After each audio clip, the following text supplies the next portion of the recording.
This podcast contains detailed plot spoilers, adult language, and mature themes. Listener discretion is advised.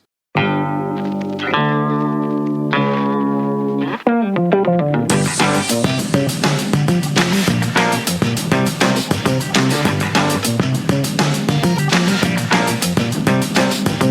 back to a podcast of rare antiquities.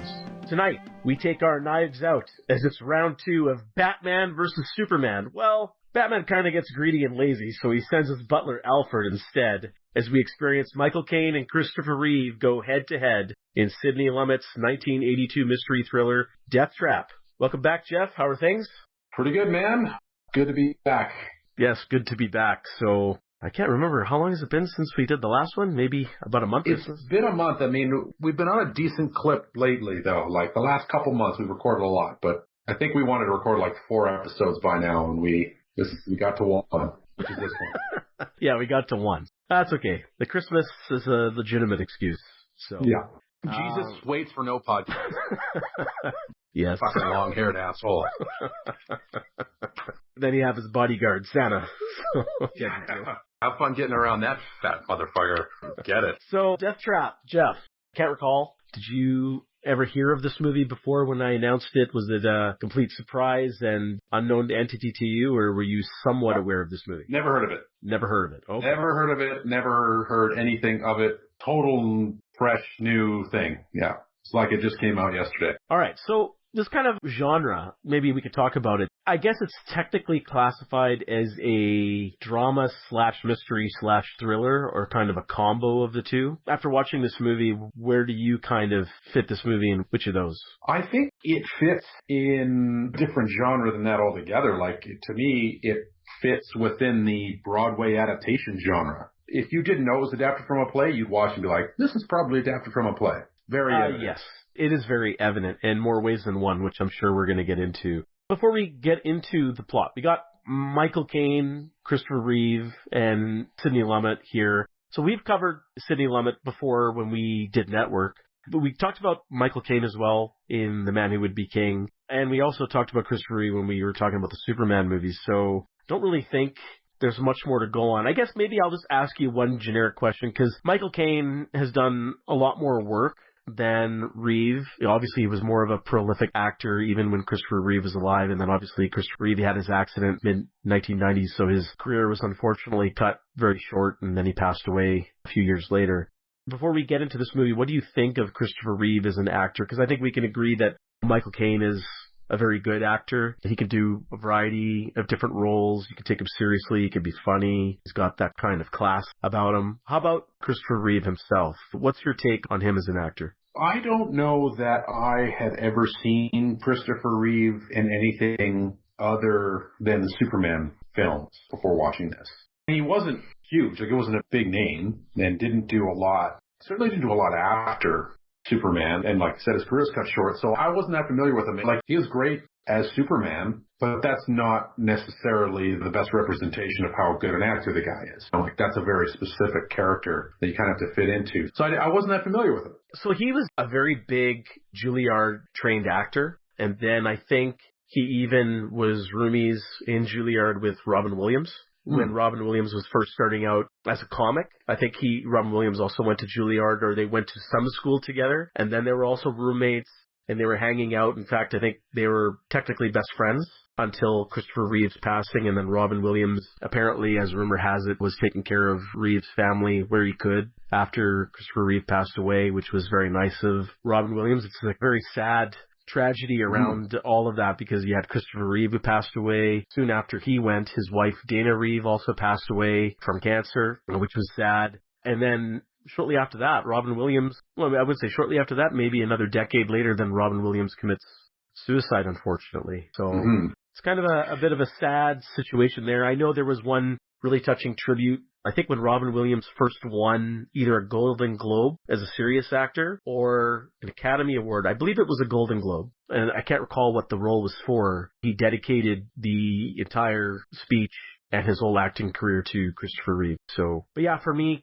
Chris Reeve, as a child, he was my hero as Superman. It was a great role model. When I think back of him, I sometimes get the feels that his life was cut short there, and it's very tragic. But I did see Chris Reeve in a variety of different things after he was done his role as Superman. So there was a couple of movies because I chased him, and I did the same thing with Mark Hamill, because anytime they would come on the TV in some kind of movie or something else, I would always try and watch them in anything. So there was a movie I remember somewhere in time. It was a romantic movie that he was in. There was a couple of comedies that Christopher Reeve was in as well. But yeah, I also haven't seen too much more of Christopher Reeve in a lot of different movies. This was one of them that I did see when I was, and that's one of the reasons I wanted to bring this movie up. And also because I really didn't remember a lot of the plot. I just remembered a couple of scenes in the movie, and I figured Michael Caine, Christopher Reeve, Sidney Lumet, probably going to be a good thing if I pull all three together, and I guess we'll talk about that, if it lives up to that or not, but that's where I am. But I do think Chris Reeve I wouldn't say he's the most dynamically ranged actor, but it's hard for me to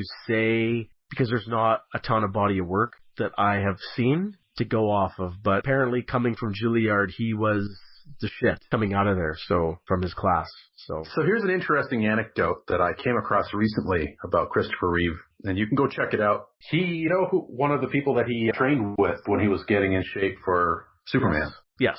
So he was trained with David Prowse. Yeah. Yeah, Mr. Vader himself. That's true. Compared that he was completely skinny and he had no muscle mass or fat on him whatsoever when he started. He did put on a decent amount of muscle mass for the role in the first, I'd say, 3 Superman movies. The bulkiness was different at the time. It was different. Silver Age Superman was not as massive as modern age Superman. And I think as time went on, especially as superheroes started to get costumes to enhance the muscles, I think then even at that point the actors started bulking up even more so. So yeah, but they're just mutants now.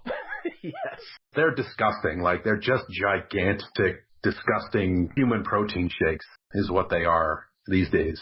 And then they bulk the suits up on top of the bulked up. I don't even know how those guys move around on this fucking thing. It's ridiculous.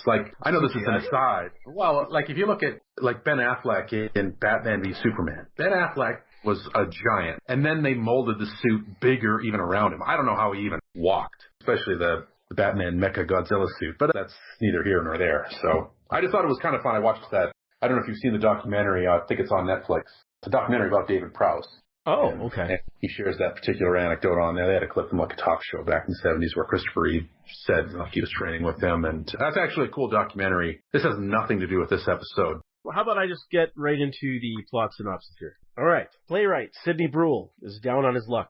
His latest stage play is a failure, and he hasn't had a success since his earliest works. He depressingly returns home to the Hamptons in Long Island, where he bears his anger and frustration to his wife Myra. Even though they are not struggling financially, Sidney's ego demands another success to secure a legacy for himself, a man who would be king for the ages. After realizing that a former student's first draft of a play named Deathtrap, which was submitted to Sidney for feedback, is near masterful, Sidney concocts a plan to invite the student over for discussion, and then kill him off in the process in order to take the play as his own. Despite Myra's pleas to change his mind, Sidney calls the student, Clifford Anderson, and he finds out that Clifford hasn't spread out any copies of the play to anyone else. He has no wife, and nobody knows that where he is traveling. This death trap seems to be coming together nicely. Sidney convinces Clifford to come to his home to discuss the play. Once Clifford arrives at the home, Sidney casually persuades Clifford to stay at the house, so Clifford can take advantage of Sidney's mentorship and experience. However, Clifford seems to want to make it more on his own terms. At the same time, Myra discreetly attempts to persuade Sidney from committing this foul act, but Sidney fools Clifford into being handcuffed, as he describes and acts out a fake play to Clifford. Clifford, now handcuffed to the chair, is now nervously realizing he may in fact be the last son of a doomed play, and he tries to escape by explaining that he has a girlfriend at the hotel as a potential witness to a crime that may about to happen, but Sidney has none of it. Mr. Anderson, this old, diseased maniac, is going to be your banker. And Sidney chokes Clifford to death with a chain prop from one of his previous plays. Mind over muscle? After burying the body in the garden and having all the copies of the play with him, Sidney is ecstatic. All too easy. However, there soon is a knock at the door, and their neighbor Helga, a psychic and failed celebrity in her own right, feels a disturbance in the force and wants to see if they are okay. As Helga walks through the house, she feels pain, especially around the areas Clifford was attacked. She also sees boots in her mind, which was worn by Clifford. Before leaving, She warns Sidney that a man in boots will attack him and that Sidney is in great danger. That evening, Myra seems content and lustful for Sidney for doing something so evil. But before crowning Sidney king in bed that night, she hears a sound and feels there is an intruder in the house. After Sidney helps her check everything, Myra is about to close the bedroom window when out pops Clifford, still alive and fresh from the garden. Clifford quickly attacks and subdues Sidney, and then chases Myra. Myra, so scared, collapses and dies of a heart attack. Sidney then calmly walks to Clifford's side, and they can't believe it was that easy, and they share a kiss. The previous few hours was just a ruse to kill Myra in an unsuspicious way, as it is revealed that Myra had some heart trouble. After the funeral, Clifford starts living in the house with Sidney, feigning to be his assistant. Sidney wants to start writing again, but has writer's block. However, Clifford seems to be typing away on his own thing and keeps his project locked away in the desk, something that Sidney's lawyer noticed during a visit at the house. Failing at breaking into the desk, Sidney then switches folders with Clifford and is horrified and wants Clifford mummified when he realizes that Clifford is writing a real version of Deathtrap, one that copies every single detail of killing off Myra, including all the details of the house, which would be recreated on the stage.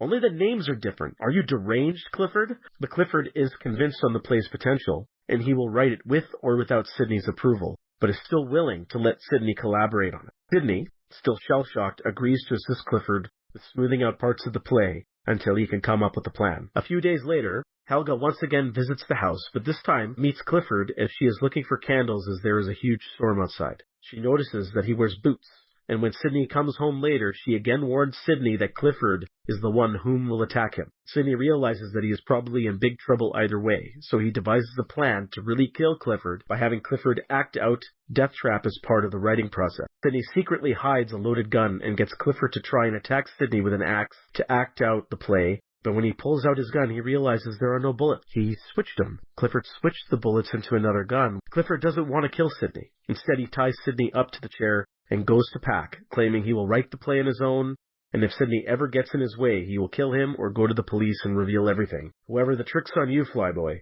You use Harry Houdini's play shackles instead of the real thing. As Sidney is freed and grabs a crossbow. It's now Master versus the Apprentice. Who wins? You couldn't guess it unless you were psychic. Sidney shoots an arrow into Clifford. Clifford seems to about to chop Sidney in half. Who is left standing? Well, it's Helga, of course.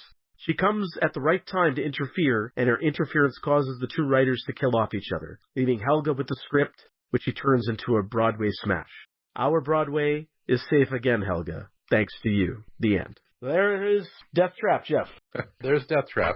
There's Deathtrap. What are your comments? Man, I think my comments are best left to the blow-by-blow breakdown. I don't know that I want to give anything away. There might be a twist. Okay, well, I guess the one thing I will ask you is just based off, you read a synopsis like this now. Mm-hmm. Now, we already know, and you've mentioned it, and I mentioned it, that this is the adaptation from a play. And it reads like a play. You read the synopsis. Pretend you're just trying to remove the concept of you or the memory of you watching this film. Now, you read a synopsis like this. Do you think it is adaptable for the big screen in any reasonable manner? Yeah, I think so. Okay. I think so. But if I was in charge of editing or producing or writing, and I'm not of any of that, I would definitely get rid of a character who's psychic. Yeah. That'd be my comment. But is this an adaptable story for the screen? 100%. Yeah, totally. It's got the meta elements there, which are very popular these days. You got a little bit of cat and mouse going on here. You've got a twist in the middle. I think it has lots of elements there that you could turn into a feature. I agree. And I think as we get through this, the blowdown, the blow-by-blow, as we get through the movie, we can... The blowdown, did you say? That's it's called the blowdown henceforth. It's the blowdown. We got to write that shit down. Trademark, copyright, podcaster antiquities. The blowdown. The blowdown. I'll hit you with some trivia. So, as mentioned already, this is the second Sidney Lumet film we've covered in the podcast. Again, the first one was Network. And the original play was a 1978 play written by Ira Levin. And Levin also helped create or pen the screenplay for this movie. The movie has a 75% score on Rotten Tomatoes. Take it for what it's worth, but Roger Ebert gave this movie a glowing review. Said he loved all the meta elements that you were talking about or referenced there, and he loved the cat and mouse, and he thought it was a good adaptation. A more interesting fact here is the kiss scene between Sidney and Clifford was originally not in the play and was added as a new element to the film. But according to Christopher Reeve, it was unfortunately not positively accepted by the general audience at the time and received booing at some screenings he attended, which was an unfortunate sign of the times. One guy, even at one of the screenings he was at, said, "No, Superman, don't do it." Oh, man. Yeah, it's, again, I mean, I'm not a surprise to hear that, unfortunately. Yeah, you're not surprised to hear that. It's 1982. No. It's a different era as well. So the movie made $19.2 million at the box office back in 1982. Which would be equivalent, if you're to $51 million adjusted for inflation to today's dollars. I couldn't find any information on how much it cost to make, so I guess it is what it is. Dyan Cannon, who plays Myra in the movie, and she was nominated for a Golden Raspberry Award for Worst Actress for this movie. A little trivia on her, because I've never heard of her before. At least I may have seen her in other things in passing as a side character, but I wasn't familiar with this actor. But she was once married to Cary Grant, and they have one child together, Jennifer Grant, and she's also an actor doing some bit parts. Dyan is still active to this day, and she has acted in many movies, but she may be more recently known for her role as a recurring character on the Ally McBeal series. And it may surprise or not surprise you to find out that she was nominated 3 times for a Golden Globe for acting, and twice for an Academy Award in her previous works. And apparently she's a gung-ho Lakers fan. She attends every game for the last 30 years straight. Wow. Yeah, so good for her. Rubbing shoulders with old Jack on the court side there. And Jack. That's interesting. She was, not to give anything away, fucking brutal in this movie. So to hear that she was nominated for a Raspberry is, perhaps there is justice. I'm not sure I would agree. She wasn't amazing by any stretch of the imagination. I don't know. I'd be hard-pressed to say she was brutal. I wanted to murder her, so... Okay, well, I guess I got the motivation was there for me. Okay, that works for me. Anyway. Yep, off with her head. Okay, Deathtrap. Let's get through this sucker. So, let's break this movie out into... Again, let's do our little 3-act structure here. Let's talk about the introduction to our characters. So we have Michael Caine, who plays Sidney. We have Dyan Cannon, who plays Myra. We have Clifford, who is played by Christopher Reeve. And let's talk about the state of mind, if you want to comment on how Sidney is introduced, how he devises his plan, what kind of themes or commentary, or what you think of that character just going straight to the sense through his lust for recognition, jealousy, greed, just to go straight to murdering somebody as quickly as he comes home from a failed play. So why don't we talk about the setup for this movie? His play fails. He's had numerous fails, but he had some success earlier in his career. And he wants one more big one, a surefire winner, to round out his career, and he's willing to murder for it. And there's a twist to it later, but as an audience, we don't know that until the twist comes. So let's talk about the lead up to all of this, how invested you were until Clifford arrives at the house. Okay, so the opening's fine. His play bombs, and he goes and gets bombed himself because he's obviously an egomaniac, which is not surprising for a formerly successful playwright. I get where he's at, but okay, there's a couple things. So when he gets home to his wife, man, that was some greasy exposition there when he's talking about this play that he's received. Like, it was all so fast. I'm like, okay, this is, man, it was sweaty. I was like, oof, yikes. They could have drawn this out a little bit more. You write this a little bit better. And obviously he's putting it on for his wife, but, and he was just yelling all the time, too, to start out. Everything was just yelling. I hate that method of showing emotion for an actor, is just yelling all the time. And I kept going like, Michael Caine, you are so much better than this. I actually think that I find Michael Caine doing that in a lot of his works, though. There are moments, like in different movies, where he's very calm and gentle and serene and wise.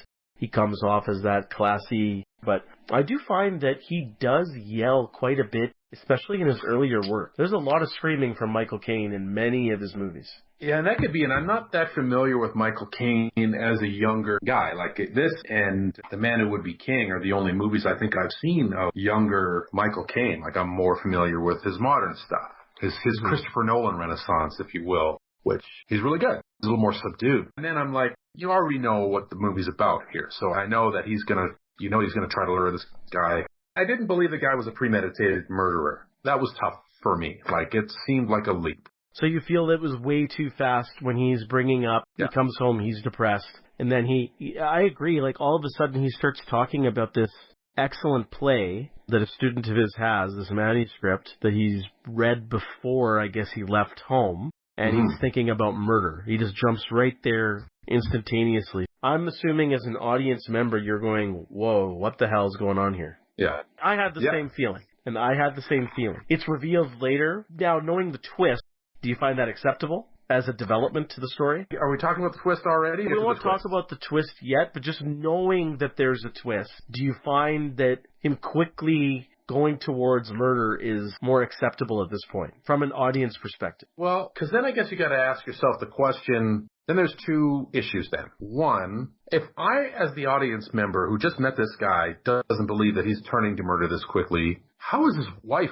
going to accept that? I mean, she does. She tries to talk him out of it, but like that should be horrifying. She'd be like, no, come on, like that's not what's going to be happening here. Like I know she's like on the drugs and stuff like that, but come on, how is she going to be there? So she'd be like, okay, hold on a second. Yeah, she accepted it too quickly, and I don't know. I was just wondering why. I'm like, maybe call the police or like a helpline or something at this point. Yeah, and I guess another problem I have here is that I understand like this feels like a more classical, because again, based off a play, right? Mm-hmm. There's something very simple and very Shakespearean. It's just very down to the black and white. Like this guy's like, he's just about greed and self-worth and jealousy that he needs this for himself. They specifically say they're okay with the money. Mm-hmm. Like they're living in the Hamptons in Long Island. They don't need the money. He just wants a hit to secure legacy, even though he was a past success and still renowned, right? Mm-hmm. He is already a name. So I'm not sure I buy the fact that he jumps to murder from an audience perspective as well. But yeah, I think more could be done with Myra here. I agree. She goes along for the ride a little bit too easily, even though she is still trying to, even after Clifford will come, trying to discreetly say, maybe we shouldn't, Sydney, what are you doing? And, well, Sydney, we should think about something else, because she's trying to persuade him not to go through with the act, right? Mm-hmm. But I agree. I think there needed to be something more from Myra. I think there needed to be a bit more, I would say, drama and exposition and character interaction between the two to talk about this step. Or if you feel that, are they really would it be different if they're down on their luck and they're poor, they don't have a lot? Like, does that change anything for you? The thing is, okay, so they're more desperate because we're not quite to the point. Like at this point, we don't know the full extent of his plot against her, right? That's right.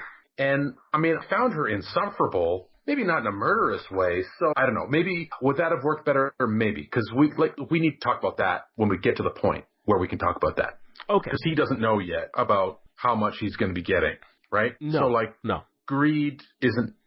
Okay, we'll talk about that when we get there. But okay, we'll talk about more. I'm not sure if he was doing it for the money. I think he was doing it to get out of that relationship. That was just a bonus. Well, but if you want to get out of a relationship, you just be like, I want a divorce. And the bonus to that is you don't need to resort to murder or this elaborate scheme.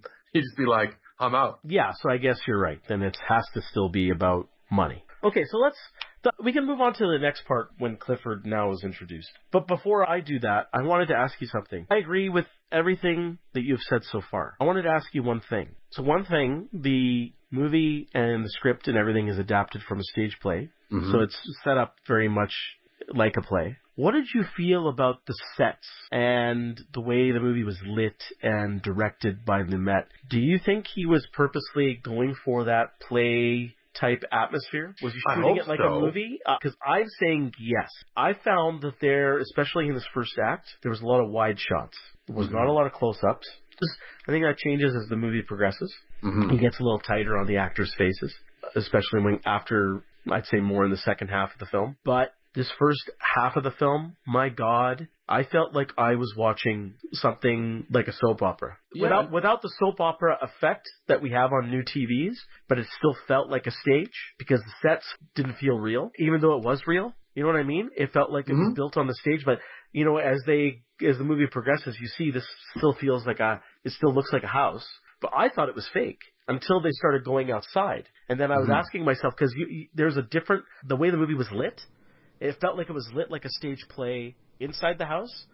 And when you see a couple of scenes where Sydney and Myra move onto the porch and stuff like that, and they're outside in nature, and that's still part of this house, which I'm assuming is still part of that same house that they're filming the whole movie in. But it felt like a movie there. And then it comes back inside, and it feels like a play. The way it's lit and presented. Yeah. No, I completely agree. It totally looks like a stage set. I don't know if you want to say if it's depth of reality. I'm not sure, or how it's shot, but yeah, it looks like a stage, and it's a cool set. Like, I think it's a really cool set. But yeah, no, you're absolutely right. It has the feel of a stage play, and that was one of the issues that I had with the film is, if you're going to change the medium of this story, like obviously if you're sitting in a theater, it's going to be a set, right? One room set, basically. If you're going to change the medium, then there needs to be, then you need to make it a movie. So don't make it a set. Like, make it a movie. Make it a movie set. Like, play with your medium. Because that's exactly what the original play was doing, was playing with the medium. So now you're in a film, you can play with that medium. So then if you're just basically shooting the play, then there's no reason to make it a film. That was one of the things that was really confusing to me. And I liked the set. I thought it was neat. But it's like, well... The set does become wider, because it seemed like it was confined to that main sitting area and his study with all the props. And you get a small glimpse of the fireplace which would be the background, not the foreground. But then the movie opens up to a dining table and other stuff in a few scenes later. So it is like a house. But it did not... I feel the way it was lit, they lit it like they wanted it to feel like it was a play. I think this was a purposeful decision by Lumet. No, yeah, I completely agree. It's like, let's make it like it's the play, only on the screen. Yeah. And that... Like, why? Why would you do that? Like, make it into a movie. You're making it into a movie, make it into a movie. Yeah, because I think it's not consistent. Like, the second half of the movie, it feels like it's lit more like a movie. In this first half, it feels like it's more lit like a stage play. That's just the feeling I get. I wonder if that's deliberate, because it's obviously, like, it changes in the second half. Like, everything's upside down. So you think you're seeing one thing, and then you start to see another. So it's possible that was deliberate. But, well, we'll talk about that later, because there's a few things that perhaps fall into that category. Yeah, well, I'm wondering, it's like the first half is like they're putting on a play for Myra. Like, the two characters. And then after that, it becomes a little bit more organic. Right. Like, things just play out, and that's more like a movie. So I don't think that's the case. I don't think Matt was thinking that. But no, I don't think so either. Yeah, but I'm trying to think how he would approach this. So I'm on board with most of what you're saying here. I was just curious what you felt and how the movie looked, and I think we've broached that topic here. I just want to mention, I only made one other note here for this first part of the movie. There's a line that I laughed out loud, and I was drinking water, and I had to spit it out. You used a spit take. I did a spit take. And he says, when he's talking to Myra about the manuscript from Clifford, before Clifford comes, because he's trying to convince her how wonderful a play is, this manuscript is. It's going to make them so rich, make them so famous, cement his legacy.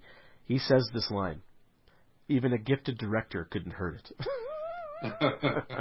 Yeah, I remember that line. Yeah, that's a good line. And the way he delivered it that was fantastic. And that was classic Michael Caine. I love that. Yeah. So that was a fantastic moment and a great line. Okay, so let's move on to the next part of the movie. Now, Clifford comes to the house. We see Christopher Reeve get his looming presence come in. What's your initial take on the character and Chris Reeve's performance here, and how these initial scenes develop? Now, let's talk all the way up to the moment where Clifford decides he's still putting on that performance for Myra, but wants to leave. So just before he... Like when he's in the chair getting handcuffed? Or? Yeah, let's talk about all the way up to and up to the point where he's getting into the chair and getting handcuffed. So everything, that whole dynamic in the sitting area where, as an audience, we don't know the twist that's coming. Mm-hmm. So Sidney's putting on a show for Myra, and he's putting on a show that they're doing a little bit of a back-and-forth play, and he's trying to convince Clifford to, I really don't need your play, but if you leave, I can't help you, because I'll be too busy with something else. And then Clifford saying, well, you know what, I appreciate your advice, but technically I still want to make it on my own terms. And I'm about to leave, and then and then Myra, realizing that she's trying to subtly tell and persuade Sidney, let's not go through with this, right? Uh-huh. So what's your thoughts on all of this here? So it's tough because you need to see it in hindsight. This is a good example of like why you cast Christopher Reeve in this role. Okay, so this is a good example of like when you use an actor like Christopher Reeve, and especially effective on somebody like me who hasn't seen him much. So he comes in and he's got those like boyish good looks, and he's kind of sheepish even though he's like 6'12" and dressed in a stupid shawl, sweater, and the ridiculous boots. Like he looks like a bit of a goofball, and he's acting a bit of a goofball. Now, when I'm watching it initially, right, I'm like, oh, Christopher Reeve, poor guy. Like, he's in over his head. He's doing the best he can. He's being all sweet. That's what I kind of feel when he comes in. But that's the masterful use of a guy like Christopher Reeve, because everybody knows him as one thing at this point in his career, right? That's right. So it's a great choice because of what happens next. That's what this movie does. Is it's like they're leading you one way and they're going to take you in another direction, which is great for a movie to do. I want movies to do that. Where this movie struggles is like how far I'm willing to go down this other path for the twist to work, right? So yeah, I'm like, okay, he's doing fine. He's doing okay. I'm like, okay, Christopher Reeve's doing his best here with Michael Caine. I'm like, he's out of his depth a little bit, but he's doing his best. That's what I thought at first. Because Christopher Reeve's kind of, the way it's presented to the audience, as you said, he's kind of the innocent, naive student, right? And it's very earnest. So a lot of the scene here is still between Sidney and Clifford, but we also have a lot between Sidney and Myra in this scene here. So what did you think of their interaction and her trying to persuade, even though very discreetly, she's trying to convince Sidney not to go through with murdering him? Did you like this tension? No. Did you find? You didn't like it at all? No, not at all. I was so annoyed with her. I guess you'd have to say it made sense when you know what's going to happen, right? But I just wanted her to shut up or call the police. Like, I wanted her to do one of those two things. And, oh man, she was driving me nuts. She was driving me absolutely insane. She was so insufferable. I don't know how else to put it. And if she wasn't helping the situation, she wasn't driving any tension. And I feel like that was the intention of this exchange, or the scene. That's where attention should have been focused as a misdirect, right? Because it's supposed to be somewhere else. That's where it should have been. And I was just like, stop. I'm a little bit more kind on the scenes between Sidney and Myra. I felt that this was setting up, like, we're stopping where Christopher Reeve starts to get handcuffed to the chair, right? With those Houdini shackles that he can get out of. Yeah. Sidney wants to kind of demonstrate to Clifford, he's working on a new play about magic, and let's try this on just for fun so I can show you. I thought that these scenes led up to that very well. I do agree that there's still a lot of screaming from Michael Caine. What I did enjoy was, I guess he was channeling what you're just saying. He was getting frustrated with Myra. Yeah. So he was telling her to shut the fuck up and go somewhere else. I thought this was, especially where the next scene goes, and it's before the twist, I found it effective. I didn't find her grating. The only thing I would agree with you is that I feel that believability is something else. The movie does have to sell me saying, is this wife of this husband who's admitted he's going to kill this man, is she just going to sit there and just take it? She's not going to do anything else. She's just going to try and still persuade him to do the right thing, or maybe this is not a good idea, let's not do this. But I'm willing to kind of forgive it because of what she says later. After the deed is done, they're either sitting down or lying in bed. There's the scene where there was a part of me that hopes that you would do it. So I think that because of that, it saves me from hating this part of the movie more. And I think all of this led up to, it started to build a bit more tension. Because why would she say that, though, later? When or what did she say? Well, because later they're in bed and she's like, part of me hoped you would do it. Yes. Well, why would she say that? Well, I'm not a man who's wanted to commit murder. maybe the internet I want to destroy right now, but or my headphones. Or your headphones, if that's the culprit for our technical difficulties today. But I don't know. I'm going back to where there's some themes here about the movie where it's saying, well, you know what? We're exploring greed. We're exploring lust a little bit between the husband and the wife because she's now a little turned on from the deed. Yeah, totally she is. Id versus the ego and all of these hidden subconscious elements to the human psyche and the mind, what makes up a person, whether you're good or bad or you think you're good, but part of you is bad. And who we are as humans, whether it's for all the right reasons or the wrong reasons. I mean, this is a guy, a playwright, from the audience perspective, before we know what this issue is. And even after the fact, it seems about money and about love. But to the audience at first, it's about the ego and jealousy for the play. And then later, we'll find out there's still that element, but it's from another person, that jealousy and the ego for the play and for the respect and the admiration. So all of these people are not good people. I'm not saying this is really working too much, but I'm a little bit more forgiving on the Myra character because I think she's a good person who's put into a horrible spot. A normal human being would call the police or run away from the situation and still call the police.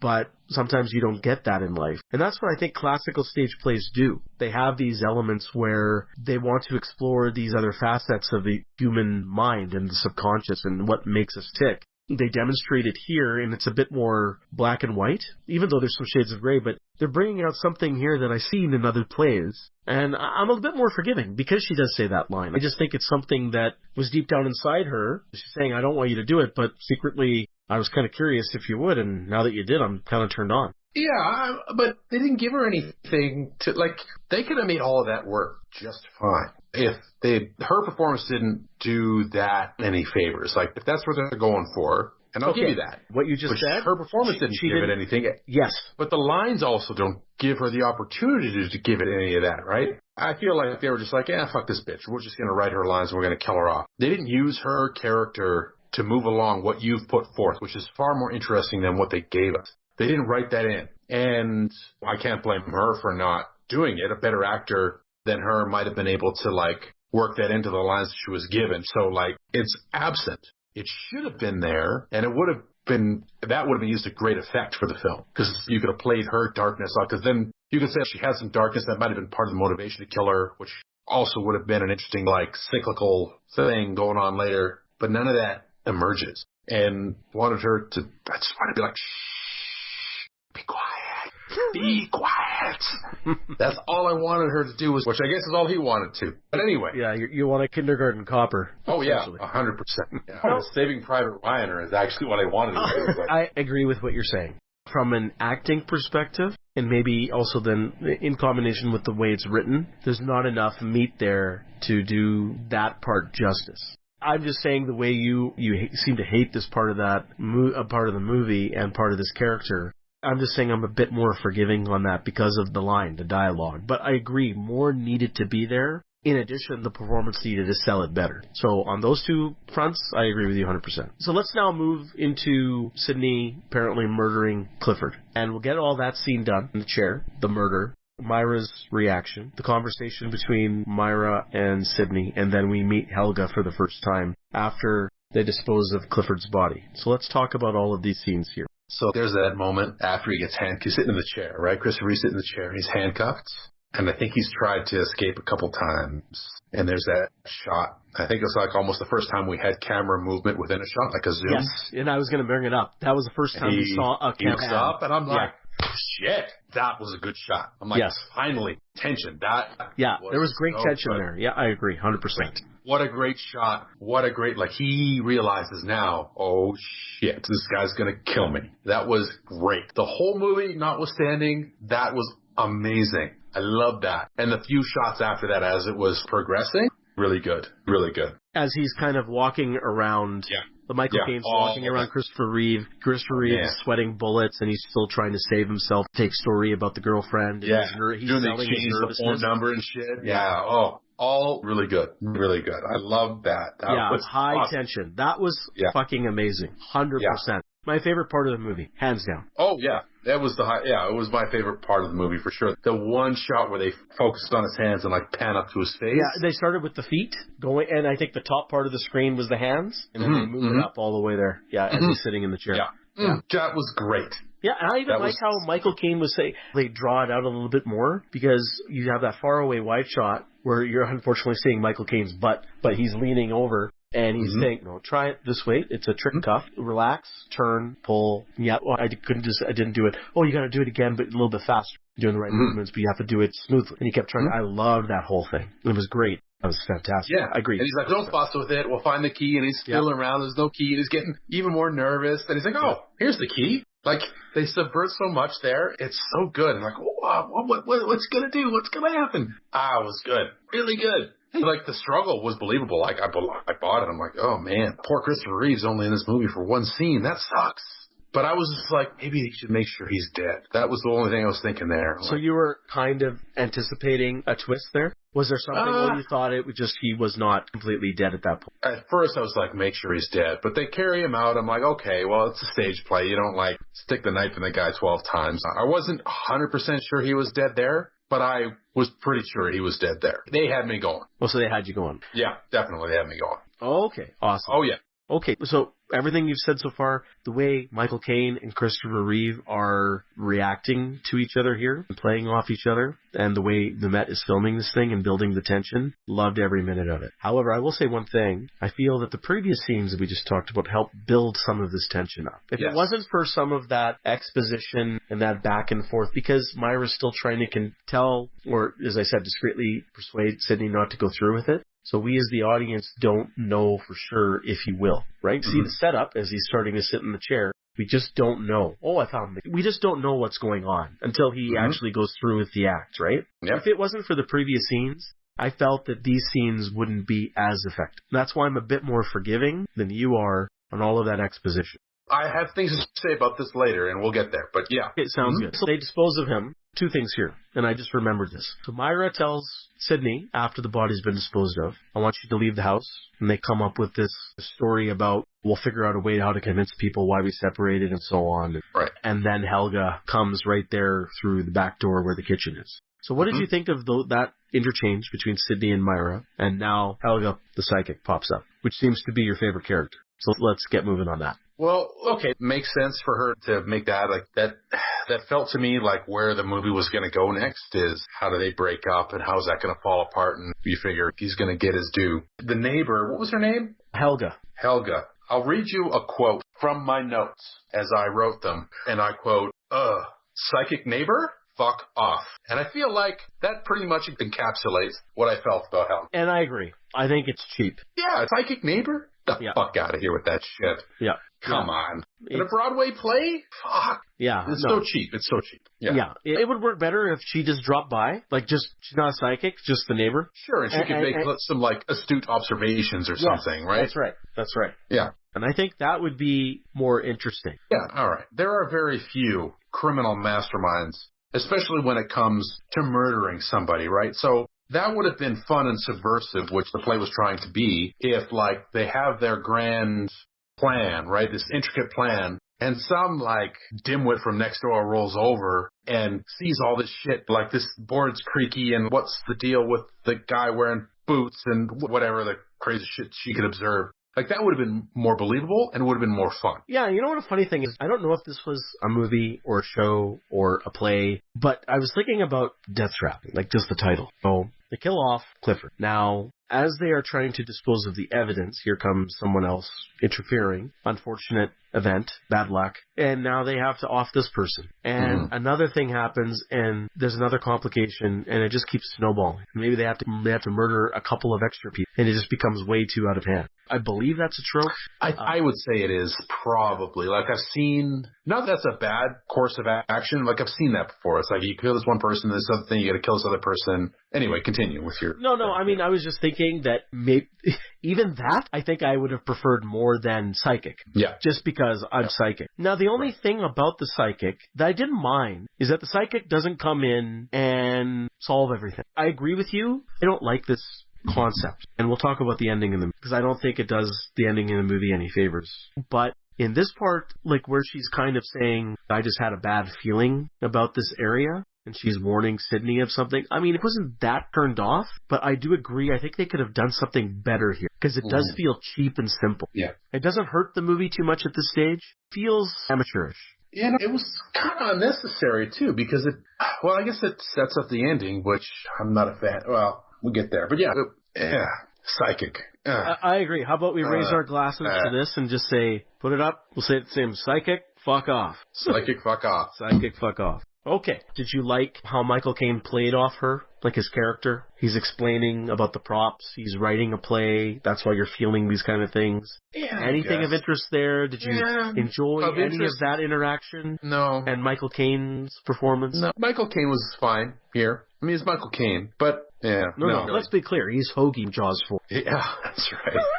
Man, he'll stoop to a paycheck, won't he? And actually, that's why I love him so much. Is because he doesn't give a fuck. He'll take a paycheck, but you know what? He'll own it. He'll get there and he'll be like, I'm Michael Caine. I don't give a fuck what your stupid movie's about. I'm giving this shit 100% and I'm out. And that's part of why I love him. He's a classic actor that way. You know what I mean? He doesn't give a shit. He's 100% in no matter what. Oh, he's never phoning it in. I agree. Okay, so Helga's gone. They escaped the psychic for now, even though she gives the ominous warning that a man in boots will cause him pain or attack him or something along those lines. So that night, now we're going to that scene, whether they're still sitting on the couch or they're in bed, I cannot recall, where Myra is turned on about the events that have unfolded this evening. He says, part of me wishes that you weren't doing it, but part of me wishes you were going to go through with it. I'm glad you did it. And then we get the intruder, the noise, and them searching around, and then the revelation that old Cliffy Boy is risen from the dead, a la Superman 3's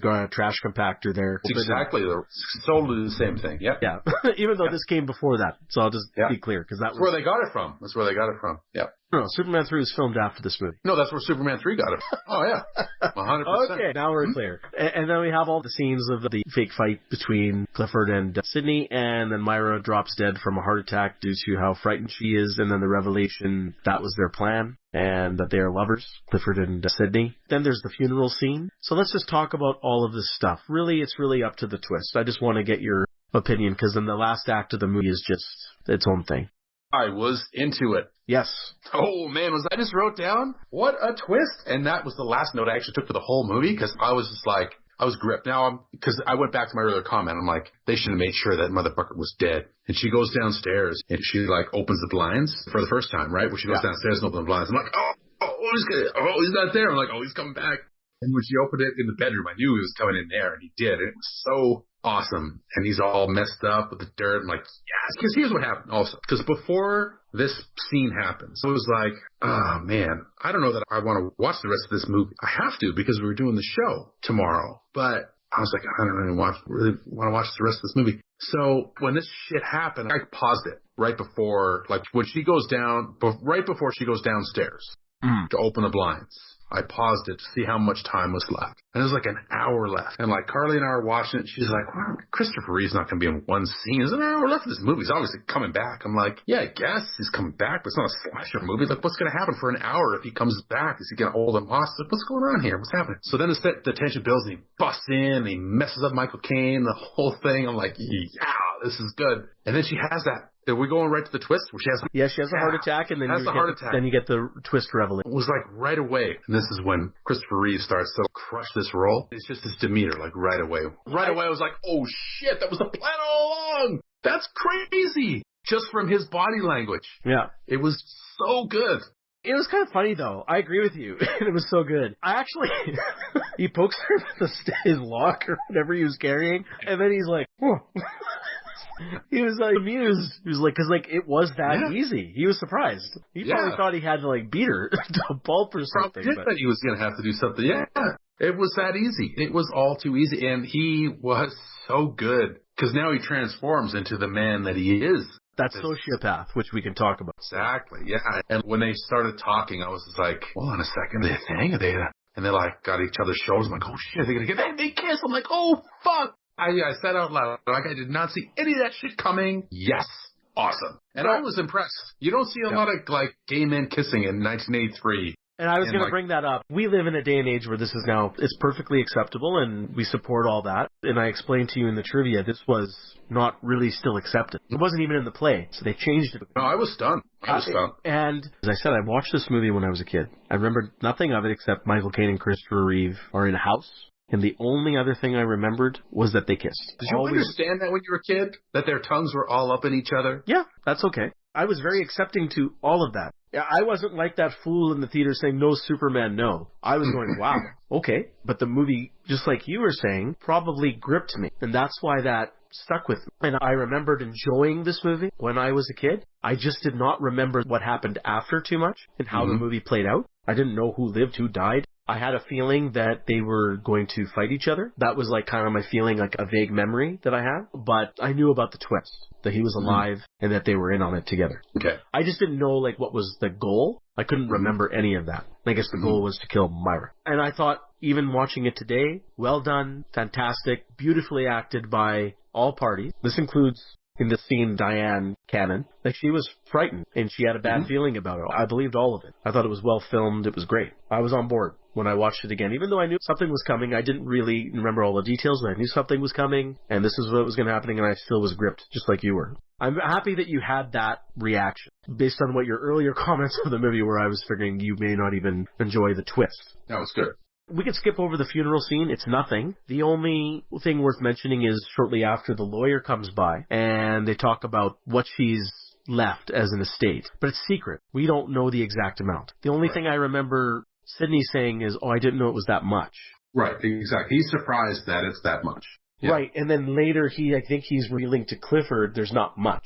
So he's hiding the truth from Clifford. Yeah. Right? But now let's talk about the rest of the movie. Okay. This is the final act, even though it's a good chunk of the film. After the funeral, we have the lawyer visiting. The lawyer notices that, I believe, like, Sidney's having writer's block, whether that's part of the act of being someone in mourning or he genuinely has it. And Clifford's staying with him as a lover in secret, but faking to be his assistant. So the lawyer notices that Clifford's working away. They bought that kind of shared desk.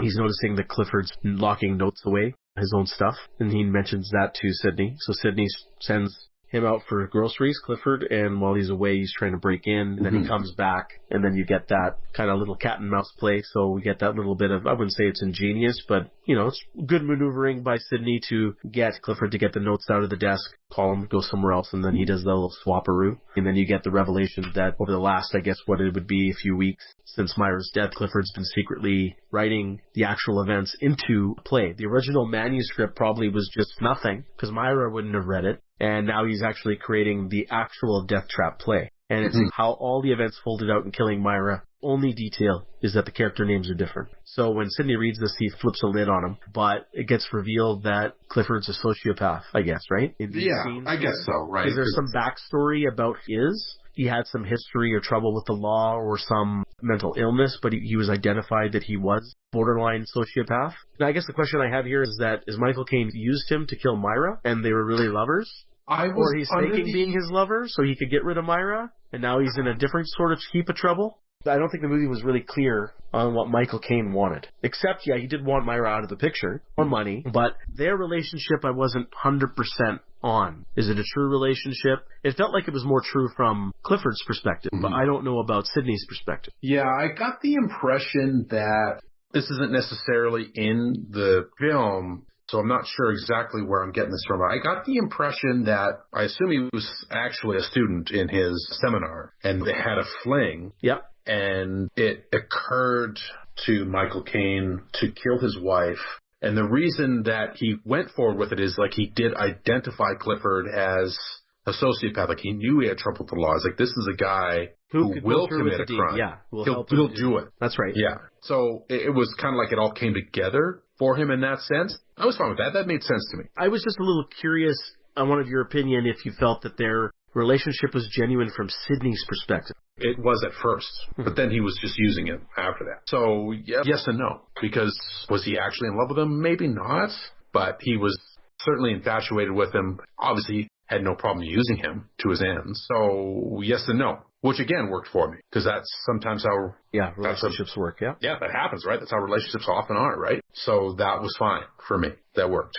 Okay. So how about then the revelation, now that Clifford's doing his own thing, writing the script, you get Sidney's reaction and the drama that unfolds here. Because now Clifford's going to say, I'm going to write it with or without you. And I think that they have a bit of a struggle because I think there's a scene, Clifford saying, I need your help to write Act 2. You to collaborate on this thing. And you're not going to stop me. And then I think I don't know. What was confusing to me was the scene. So Michael Caine says, let's do something where I taught you in our workshop. We're going to act it out if we're struggling with writing something. We'll get inspired. So I think he's trying to almost like he's going to try and overpower Clifford, but Clifford then gets him in a headlock because they're doing something, they're playing out a scene, and then you see Clifford choke him a good deal. He does let go, but at that point, Sidney realizes he's not going to out wrestle this guy, outmaneuver this guy physically. He'll have to think of something and do it later through some smarts and wits to get out of this situation. I think he was trying to do something there, and I'm curious to see what your thoughts are here. So I want you to talk about all of these scenes, but I also want to get your opinion on that. Okay, so this is another one of those sequences where the film's roots as a play really shine through in a good way or a bad way. I don't know. Like they do that little bit where he lures Clifford into the kitchen and then runs around outside and in and grabs his manuscript and puts it in the folder and then runs back around. It was silly. I could see that playing out on a stage and it would have been very funny. In a movie, it just looks stupid. Right. So that was the one thing. But okay, that's fine. I mean, does he need to test out if he could wrestle 6'4" Christopher Reeve into submission, old 46-year-old Michael Caine? I think he had done the calculus on that before and knew. I would think so too. So I was really confused. It was a bizarre scene. I don't know what he was trying to do. I forget how it all broke down. He's basically trying to get his fingerprints on the axe so he could sell it all as self-defense. So was he reaching for a gun or another weapon, Sidney, at that point? Well, okay, so doesn't it play out like... They do that later. They do that later. Yeah, I don't know. It seemed like Sidney was trying to get it into a physical dominant position over Clifford, and then Clifford kind of turned the tables, got him in a headlock, and wouldn't let go, and he was choking him, and when Clifford did let go, Sidney's face was beet red because he couldn't breathe. Realized at that point he's not going to physically outmatch this guy. Then he's a bit more submissive in saying, I'm going to help you with finishing everything, right? And then we get into other scenes later. It feels like he's testing him at this point. Maybe you're right. It's like a test. He's mapping it out himself, how this has to go. And in the way that he said in his workshop, is when in doubt, act it out, I think is what he said. You need to see how it physically takes place on stage, and that'll help inform how the scene has to play out. That's right. Because it has to go a certain way, right? Which I thought was good. That was a neat way because that's what they're doing. That's what you would do if you're a playwright and you're plotting a murder. That all made perfect sense to me. Okay. Yeah, it was fun. What about Chris Reeve and how he's kind of turning the tables now on, I wouldn't say Chris Clifford, he's turning the tables on Sidney, and this whole performance from Reeve, his interaction with Caine, and now you can see the flip of dominance there. For the whole movie, with all the screaming and the dominance over Myra, and the dominance initially over Clifford, Michael Caine's character had the upper hand. He obviously, it's the other way around. And you get the hints of that sociopath and all that stuff. And we know that Sidney's the underdog here at this point. So what did you think of all of these scenes? Well, this is interesting, right? Because Superman's turning the tables on Alfred here, and they're both just abhorrent human beings. But because, my penchant is always root for the underdog, I'm like, hey, Alfred, you got this, buddy. But, man, does Christopher Reeve put in a performance here? It was almost frightening. I was scared of him. Yeah.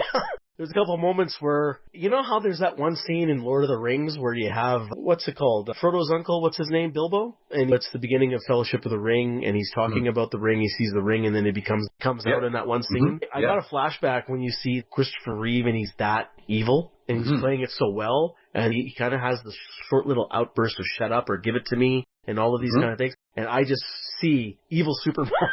It's just the same fashion. It's just he comes alive and then he disappears. He's a chameleon. Yeah, so it's totally. Fantastic. It was so good. What a great performance from him in these scenes. Is great. It was great sort of tug of war here.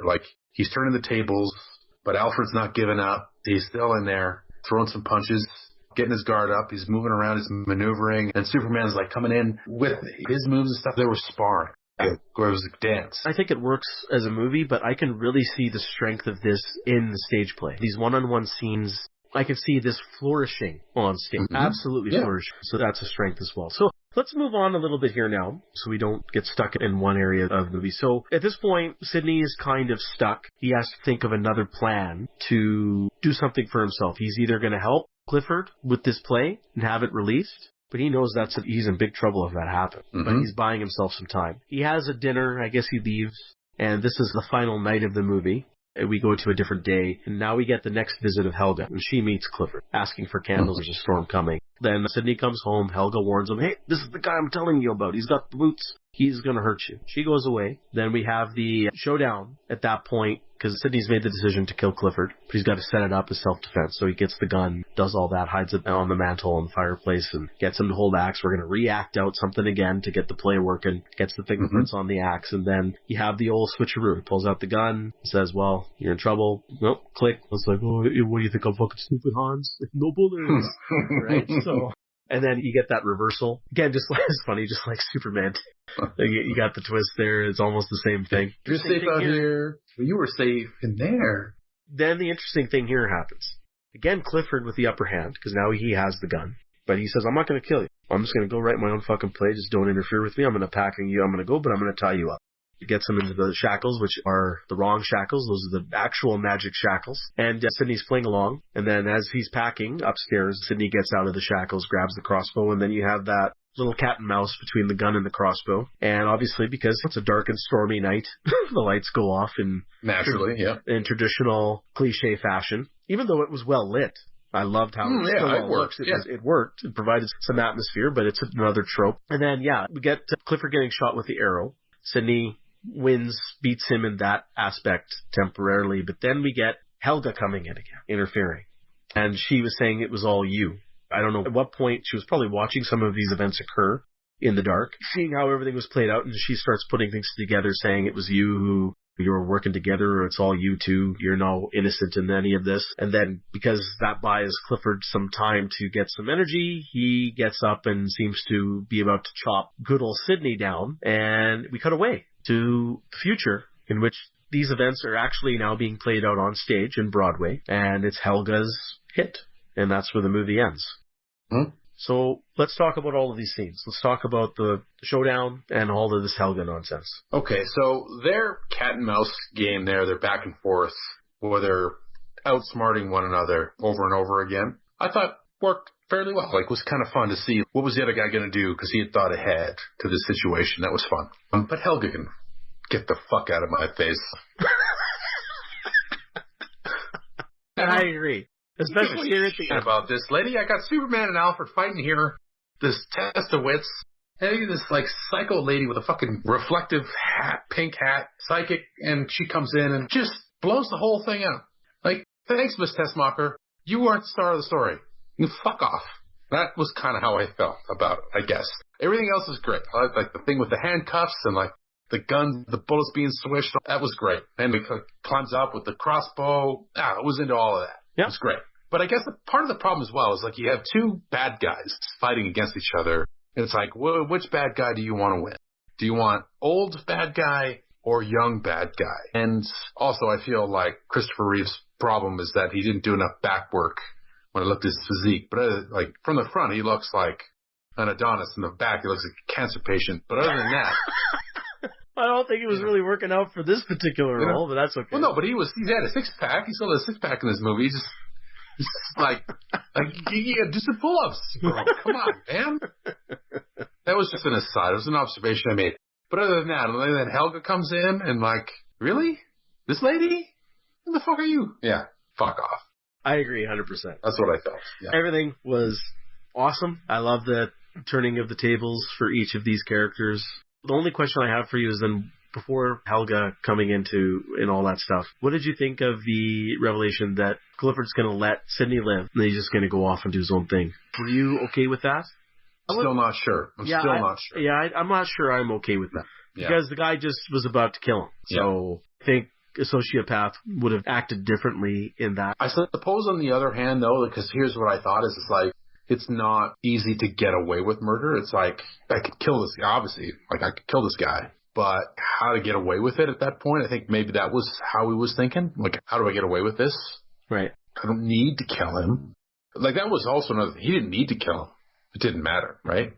Yep. So, no, from that perspective, that's smart. And sociopaths can be very smart. Right. He's thinking steps ahead and saying, well, you know what? We've already got Helga coming in here earlier, witnessing I've been here. The first guy is going to be tracked down if you're dead. Easier to not kill you. And he's not at risk, right? It's fine for him. He hasn't actually murdered anybody. Yeah, that's right. He died of a heart attack. That's right. And yeah, he hasn't murdered anybody. He hasn't done anything that can be proven. And he's probably thinking, well, you know what? I'm just going to leave. I don't believe this guy's going to come after me. And if I get any hint of anything, I'm going to let out that we have a gay relationship. And that's going to ruin him and his reputation. Exactly. Yeah, so he had all the leverage. He's got all the leverage, exactly. So, yeah, I agree with you. And talking about it, I think I buy it even more. So that's good. But yes, this whole fucking ending with Helga. When that movie ended, I did not remember this ending. In fact, I didn't remember Helga at all. And she's the worst part of this movie. Drags this movie down, and she ruins the ending. And it's fucking horrid. Can't stand it. So I agree with you. I don't know what else to say. Fuck this character. And it's a shitty ending. That's all I gotta say. I don't even know if it works for the stage, but I can see it happening on the stage. I can see a lot of this happening on the stage and working better on the stage than it did in the film, except for... It's more about morals. Like you said, these are two evil people. The greedy, selfish, murderers, a lot of jealousy, a lot of problems and unbalance between the ego and the id happening here between both of these characters. And then you have the somewhat pure psychic, at least someone who has morals, and she gets all the reward at the end. So I feel that's kind of a shitty message from the play, but I can see that's where it's coming from. Yeah. You know how I felt with this movie? Okay. If you're watching like a hockey game, you're excited to watch it because your team is playing, okay? And the first period's kind of a bore. Fine. It happens. And then you're watching the second period and like the other team is up 3-0. Okay? And let's say there's 2 minutes left in the second period, and the other team's still 3-0. You're like, oh, okay, I don't know. Maybe I'm going to go do something else for this tonight. And then the team you're rooting for pops 2 quick goals. And then you're like, oh, shit, well, we got a hockey game here going into the third. It's 3-2. And then the third period's like, and then it ends 3-2. Yeah, it's a slog of a third period. Yeah, and that was kind of... anticlimactic, yeah. I felt like that was a movie for me. It's like, ugh.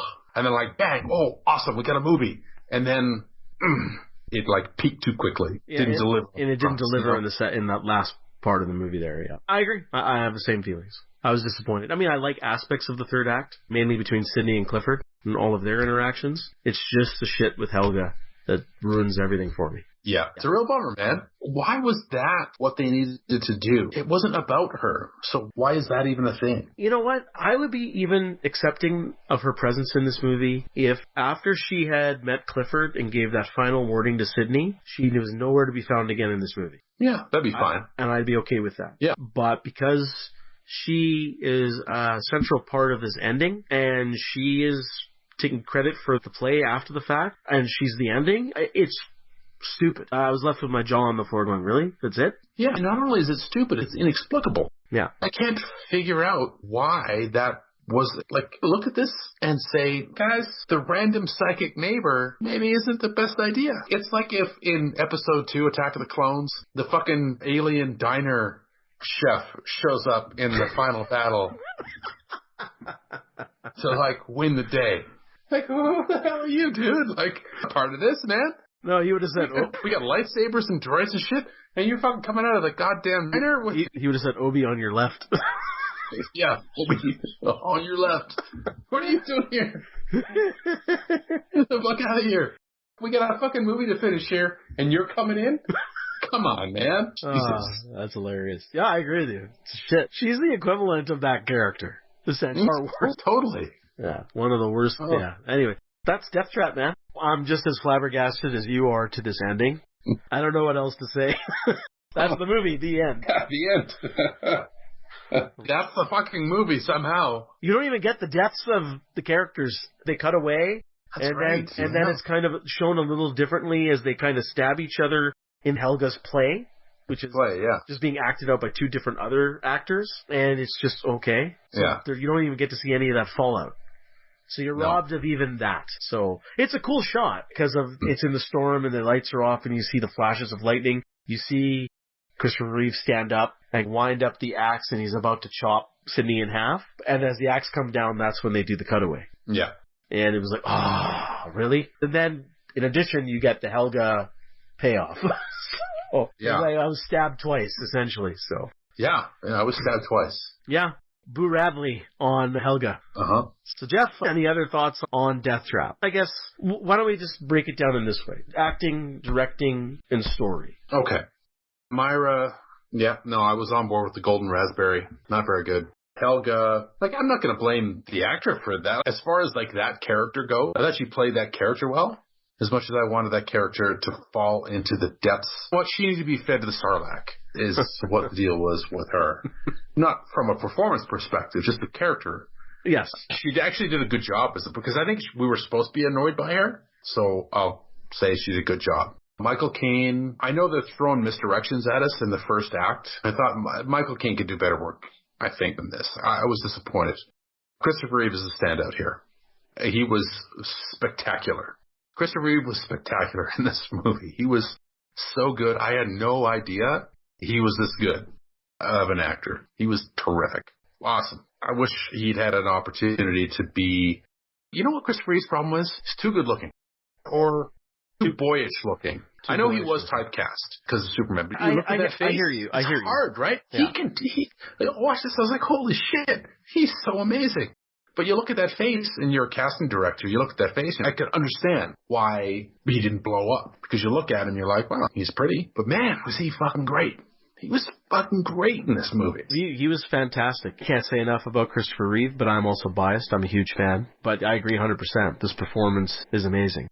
Going back to his looks, I think if life was more kind to Christopher Reeve and he survived and had more time to have a career, I think some grizzled looks as he aged might have helped. Well, maybe he was born too early. I think now Hollywood's a little bit more forgiving of good-looking dudes in roles that are less you could put a leading man-looking guy in a less leading man-looking role. I think today you can play around with that a little bit more, whereas in the 70s and 80s it was a little bit more difficult. You had your Tom Cruise and stuff. It's like he was born in the wrong time. He'd be perfect today. He could be in shit today and be good in it. It's just then people were like, whatever. Yeah, it's a shame. It's a fucking crime. Well, everything about Christopher Reeve that happened to him is a crime. So it's crime and a tragedy. 100%. Yeah, so I don't want to say more there. I could go for hours about Chris Reeve and his acting ability, but I agree with you 100%. I'm a little surprised you're that hard on Michael Caine. I agree with you that I think at the beginning of the movie he was screaming and yelling. I think you were looking for a little bit more nuance and depth there. I look at it from a perspective where if he's trying to show his wife or convince his wife that he's that desperate, that frustrated, if it's where the character is supposed to be. So I'm a little bit more forgiving on that. I think Michael Caine did a great job. I think Christopher Reeve wouldn't be able to have this performance there without a good counter, and that's Michael Caine. I think both of them interacted very well together, and I think both did a great job. I agree with you that the standout is Reeve, but he gets a more juicier role to play and a little bit more shades of gray and more range, because Sidney's supposed to be kind of just Sidney, even though at the beginning you can see a little bit of that evil in his eyes and those dark shades when he's contemplating the murder, and we as the audience get that close-up of him from the director. But I think Chris Reeve's character gets more to do and different ranges of the character to play, so that's why he's the standout. I'm also more forgiving on Myra. I don't think she deserved a golden raspberry for this performance at all. I think she was fine. She's not amazing, but she was not terrible. Just my perspective. And Helga, I mean, yeah, she can go fuck herself. I guess she's supposed to be playing that annoying character, and that's fine, but fuck everything with that character. I don't want to even contemplate acting or anything. She'd go to hell and eat shit and die. Yeah, exactly. So how about the directing now? So I'm curious to hear your viewpoints on how Lumet captured the transition from play to film and what his intentions were and how well he did it. Well, I guess that's the point. He didn't really capture. There was no transition. This was a stage play. He just filmed it. And if that was his intention, he succeeded. But as I said before, then why'd you make it into a movie? Why was it necessary to make it a film? Then, if you love the play, fine. If you're like, I want to make this into a movie, fine. But you need to do more than just put the play on and put a camera in front of it. Like, what makes it work as a film? It's a totally different medium. One of my pet peeves, as I'm sure I've brought up on this podcast before, is when a book is made into a movie. And always you're going to hear some asshole who thinks he's fucking literary critic being like, yeah, the book was better. Fuck you and that opinion. It's a completely different situation. Books and movies are not the same at all. The only reason people feel like they can compare them is the similar narrative structure. So you can adapt a film into a movie, but you can't say one is better than the other because they are totally different. It is the classic apples and oranges situation. I hate to use a cliche, but it's perfect. I agree. It is a perfect there. They're both fruit, sure, but they're totally fucking different. No, they're different mediums. So, and they're meant totally to be different mediums. And they're meant to be experienced in a different way. Exactly. So, if you're going to take a book and adapt it into a film, you make a movie. And what you do then is you make choices in order to make the movie work while still capturing sort of the story and the flavor of the novel. Just as an example, because you brought up Lord of the Rings earlier, that's actually a great example where the movies captures like the flavor and the narrative of the book, but they make movies that work as movies. Movies that stay too close to the book are boring as shit because books are not the same thing. Here, they didn't make an attempt to make the play into a movie. They made the attempt to film the play.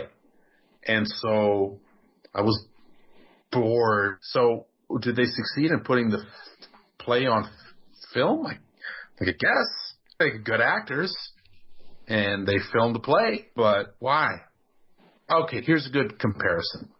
So I don't know if you've ever seen Glengarry Glen Ross, the movie. No. Okay. So Glengarry Glen Ross is a play.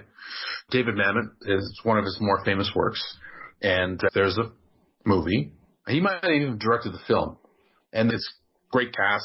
And I never saw the play before. I saw Glengarry Glen Ross as a film. And I'm like, okay, it's kind of boring. It's fine. Like, there's great actors in it, some good lines, and Alec Baldwin crushes it because it's Alec Baldwin. But it's fine.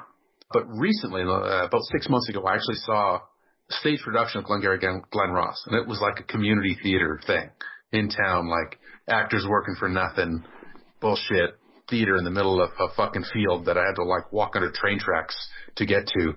But as a stage production, and even in that context, it was awesome.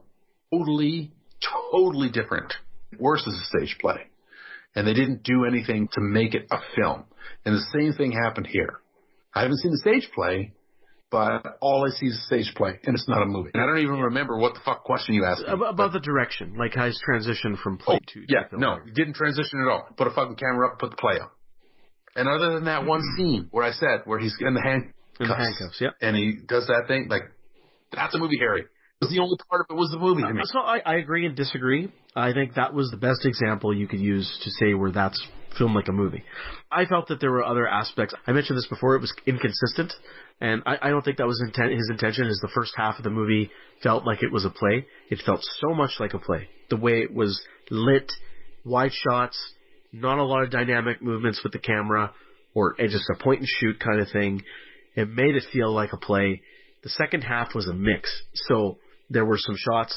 The one you're using as an example. I think the final showdown between Clifford and Sydney and going outside, maneuvering through the house and things like that was also didn't feel like a play. That felt like a movie. Some of the shots where they're getting shot and injured and the cutaways, I think that felt like a movie, but it was also inconsistent because then a lot of the movie is just standing around exposition and dialogue and just interplay between two characters. So that feels like a play too. So it's inconsistent and it's a mix. And as we talked about, I don't think that was a direction unless someone can prove to me that Sidney Lumet came out and said that was my intention. I don't buy it because even in the second half, it's not consistent. The first half, it felt like something. Second half felt like a different beast. And there was a reason for that. Because as I said, if they were just putting on a play for Myra and the whole thing, it would be an interesting experiment from a filmmaker and a director just saying, I'm going to film this like a play because that's the twist. They're putting on a play for Myra.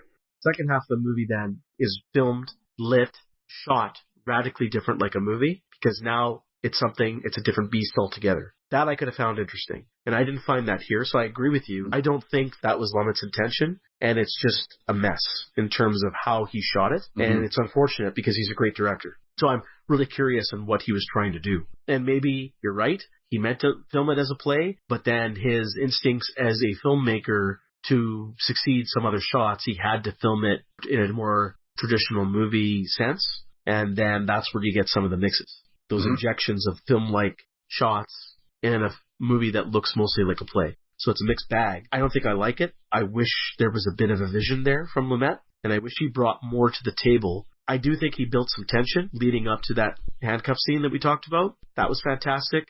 I think there was good tension afterwards as well. That's more on the dialogue and the acting than the direction. So I was a bit disappointed with Lumet's direction here. So I think it's a bit of a letdown. You know what would be neat, actually, just to throw in the last, because I feel like we're getting to the end, but what would be neat is if he had filmed the first half of the movie. So we'll set our demarcation line where he gets handcuffed in the chair. Yeah. If the first half of the movie had been obviously a play, like really bright lights and like camera hadn't moved and just the one set and all of that. And then at that moment or at some moment, the shot, it changed and it was like a movie after that. And the camera was moving and it was like 360 sets. So that you had like a clear marker in the middle. Well, that's what I was trying to hint at. That might have been. And I think that would, and I think actually from a filmmaker's perspective, patent pending, copyright, we got it here, folks. I think that would be an interesting experiment from an indie filmmaker. Filming it in that fashion. But they have to pay us for it to do it. Yes, so we will come after you. Yeah. We'll just throw some bubblegum at you. That's all we can do. Yeah, that's right. Yeah. Royalties here. It's fine. You could do it, but we want to be involved. Yeah, but I think that would be fascinating as a filmmaker. Try something. That would have been neat. Yeah. Yeah. Okay, so I guess that does it, Jeff. Is there anything else you really want to bring up for this movie? We've touched on most of the main stuff here. Oh, I think we can just talk about one last thing is just story. So we talked about the acting, the direction. The story, I guess, is I like it, but it's leaving me unsatisfied because of Helga, unfortunately. And I think that's really the fault of this movie. Yeah, I think you agree. Yeah. Unsatisfying conclusion. Other than that, like a story like this kind of hinges on the performances because it's a character-driven type of thing, right? So you need good performances here, and which we got. But the ending kind of. I need more whiskey to wash it.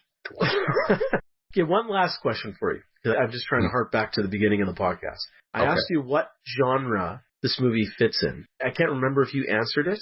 I don't know if you were going to save it for later in the movie. What I said was at the start was the genre was a stage play adaptation. Oh, yes. And that's right. I guess you would say it's kind of a crime thriller. If it never existed as a play, it'd be a crime thriller or a murder, like a crime thriller. It'd be a crime thriller, right? It would be some kind of thriller. Yeah, some kind of thriller. It wasn't thrilling. It was a thriller. Like, you can be a comedy without being funny. So, yeah, that's right. Yeah. So I guess it could be a crime thriller, I guess. I guess so. It would fall into the thriller category for me. Yeah. Yeah. So I guess so. So, Jeff, that's Deathtrap. Just give me your final thoughts and recommendations. Is Deathtrap a recommendation? Is it a rare antiquity? Okay. So I'm going to say I can't recommend it. Christopher Reeve was dope as fuck in this movie. So if you want to see Superman killing it as a sociopath, then you should watch it. I don't know how many people out there are clamoring for that, so it's tough to recommend. Is it a rare antiquity? No. I'm sorry, but no. It's a no for me on kind of both counts. I wanted to, but... Yeah, I mostly agree with you here, Jeff. It is not a rare antiquity, not in the slightest. The only antiquity here is Chris Reeve's performance. So I agree with you. If you want to see the late, great Christopher Reeve in something different than Superman, and because he doesn't have a large body of work, I recommend to watch this movie, and that's why I'm going to give this the most mildest of mildest recommends. It's strictly for the performance only. There are good aspects of this movie here, but it's inconsistent from a direction point of view. The story isn't strong enough. If it wasn't for that performance and just the performances in general, I would say skip it altogether and I wouldn't recommend it. But again, as I mentioned before, I am a bit biased, and because he has so little body of work to go with, Chris Reeve, I do want to give a mild recommend to the movie just so people can say, you know what, go watch it. At least you'll enjoy that. Yeah, he was good. Yeah, he was good. He was good. But it's really this is not the worst movie we've covered on this podcast, in my opinion. No. Not even close. No. But it's not a recommend. What is the worst movie we've covered? Because you brought it up. Oh, man, good question. I'd have to go through the list. Yeah. I'd have to go through the list again, but my instinct says this is not it. No, I think you're probably right. That's not really the point. He was good. He was really good. Yes. Like, that can't be overstated. Yes. Yeah. It's a shame. It's a goddamn shame. Wouldn't you just love to have seen, they're doing this, like my wife watches The Flash, right? That TV show. Mm-hmm. They're doing that Crisis of Infinite Earths thing. Ralph is back as Superman. I saw a couple of clips on YouTube. I don't watch the show. I saw the clips on YouTube. I got a little bit of a smile seeing him play Superman again. And when I saw that, and I was looking at the articles, I was thinking, even before I picked this movie, that wouldn't it have been fucking awesome if we got Chris Reeve as a Kingdom Come Superman? 100%. That would have been amazing. Yeah, but just imagine if you had like now another kind of Crisis of Infinite Earths and there's multiple dimensions, there's multiple Superman, or even just do a Kingdom Come storyline. Got Chris Reeve, an older Chris Reeve playing Superman again. Fuck. He'd be about the right age, right? Right now. He would be the right age. It's too bad that world doesn't exist. No, I want to live in that world where it does exist. Yeah, that'd be great. Dimension. That'd be great. Fantastic. Yeah. Well, Jeff, that does it for Deathtrap. I think we got lured into this trap. It's fortunate and unfortunate. I was hoping for something better. But therein closes this episode. Please enlighten our viewership on what we are doing next time. Well, it's a big one. It's a big one, ladies and gentlemen. We are kind of coming full circle next time on a podcast of Rare Antiquities, because we are covering Star Wars Episode 9, The Rise of Skywalker. And to quote our favorite Jedi Master, it is not going to go the way you think. Well, that's cryptic. Yeah. So that's where we're going. I hope we get a chance to do that quick. I got to go watch it again. Yeah, we'll try. Not that our viewership, they're going to listen to this a year from now. Yeah, no, exactly. Or 5 from now. But I feel like we need to... I've been waiting. I've been biting my tongue. So we should say now, we've both seen it already. Yes. We are, January 6th today? We saw it opening night. I did not watch it with you this time. Oh, and we haven't discussed it? Well, yeah, we haven't discussed. There was really no point for us. We can't. Last 2 times we watch it and then we have to shake our heads and leave after the movie. Yeah. So I've been itching to talk about this with you. So yeah. And I feel like it'll help usher in a new era for the podcast, like the post Star Wars era. I feel like it's an important episode. So tell your friends, tell your mothers, tell your brothers and your sisters and everybody out there. This is the one, baby. This is the one. Yeah. This is the one to rule them all. Yes, it is. No, we got to get through this one. Yeah, no, I'm looking forward to it, and it will be another dandy. Let's just hope it doesn't take 4 to 5 hours to complete. Oh, it's definitely taken 3. So we should break it into 2 parts. Be like the final chapter of Harry Potter, which is 2 chapters. That's what it's going to be. Fuck that shit. If it's worth doing, you do it all at once, baby. I agree. Yeah. If you need 2 parts, you didn't do it properly. You didn't bring your A game in part 1. That's right. That's right. Fucking lazy asshole. All right, Jeff. Well, it was fun today. Usher in the new year. Happy New Year for the podcast. And looking forward to the next one and the rest of the year. Yeah, man. Here's to many more. Here's to many more. All right, I'll see you next time. All right, man. Take it easy.